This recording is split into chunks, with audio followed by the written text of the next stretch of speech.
नमस्कार, आप देख रहे हैं काबू न्यूज। आपके साथ मैं हूं श्रुति श्रीवास्तव।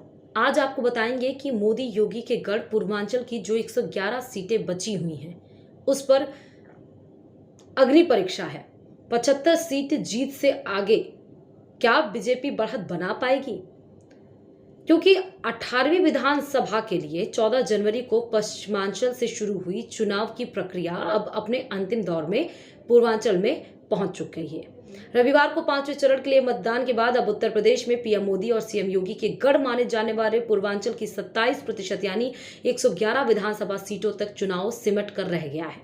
पिछले चुनाव में मोदी लहर के साथ चली पुरवाई ने 2/3 से ज्यादा सीटों पर सत्ताधारी भाजपा को जीत दिलाई थी।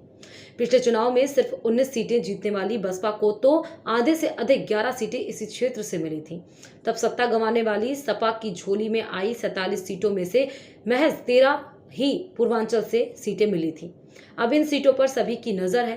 3 और 7 मार्च को इस क्षेत्र में मतदान के मद्देनजर प्रधानमंत्री नरेंद्र मोदी सहित सभी पार्टियों के दिग्गज नेता धुआंधार चुनाव प्रचार में जुटे हैं। अब की पूर्वांचल की जनता किस पार्टी को कितना ताकत देगी यह तो 10 मार्च को मतगणना के बाद ही पता चलेगा, लेकिन पूर्वांचल के चुनाव में उनकी प्रतिष्ठा भी दांव पर लगी है, जो खुद चुनाव मैदान में नहीं उतरे हैं। 111 सीटों की पुरवाई के बढ़ते चुनावी ताप पर ये रिपोर्ट भी आपको हम बता देते हैं। कभी पिछड़ेपन और जातीय गणित में उलझा रहने वाला पूर्वांचल अब प्रधानमंत्री नरेंद्र मोदी और मुख्यमंत्री योगी आदित्यनाथ के प्रभाव वाला मजबूत गढ़ माना जाता है। वाराणसी से मोदी के सांसद होने और गोरखपुर से योगी के होने से 5 वर्ष पहले के विधानसभा चुनाव में भाजपा ने इस क्षेत्र से सपा बसपा को उखाड़ फेंका था।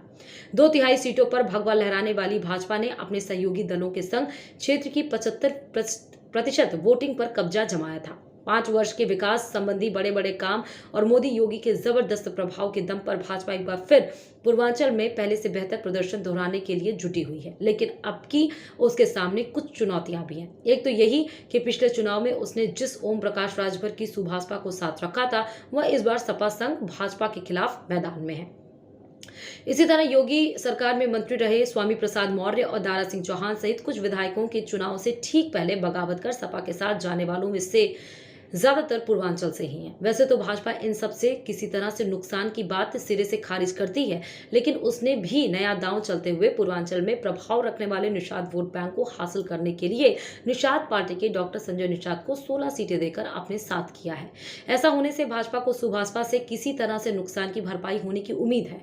भाजपा ने अपना दल एस का भी न केवल साथ बनाए रखा बल्कि पहले से कहीं ज्यादा तवज्जो देते हुए पिछली बार से 6 सीटें ज्यादा कुल 17 सीटें दी हैं। गौर करने की बात यह भी है कि सपा प्रमुख अखिलेश यादव को सुभाषपा और भाजपा के बागियों के साथ से अब की पूर्वांचल से बड़ी आस है। पिछले चुनाव में कुल 47 सीटें जीतने वाली सपा को 111 सीटों में से 13 सीटें मिली थी। या जहां तक बसपा की बात है तो कुल 19 सीटें जीतने वाली बसपा को इस क्षेत्र से 11 सीटों पर सफलता मिली थी। बसपा प्रमुख मायावती को लगता है कि अब की पहले से कहीं ज्यादा सीटें उस क्षेत्र से भी मिलेंगी। 111 में से मात्र 1 सीटें जीतने वाली कांग्रेस पिछली बार सपा से गठबंधन के चलते क्षेत्र की कई सीटों पर नहीं लड़ रही थी, लेकिन अब की लगभग सभी सीटों पर उतरी कांग्रेस को उम्मीद है कि न केवल उसके वोट बैंक में इजाफा होगा बल्कि सीटें भी बढ़ेंगी।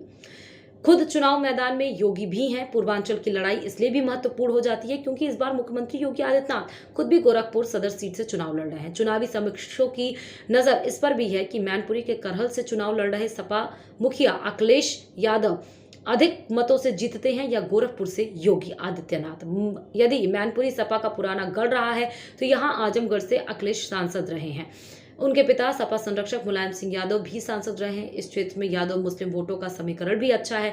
इसके इतर भाजपा इससे उत्साहित है कि प्रधानमंत्री नरेंद्र मोदी वाराणसी से सांसद हैं। उनका प्रभाव का बाकी दलों के समीकरण प्रभावित कर सकता है। अगर वीडियो पसंद आया हो तो चैनल को सब्सक्राइब कर लीजिए और आप मुझे @जनरलश्रुति ट्विटर पर फॉलो कर लीजिए। धन्यवाद।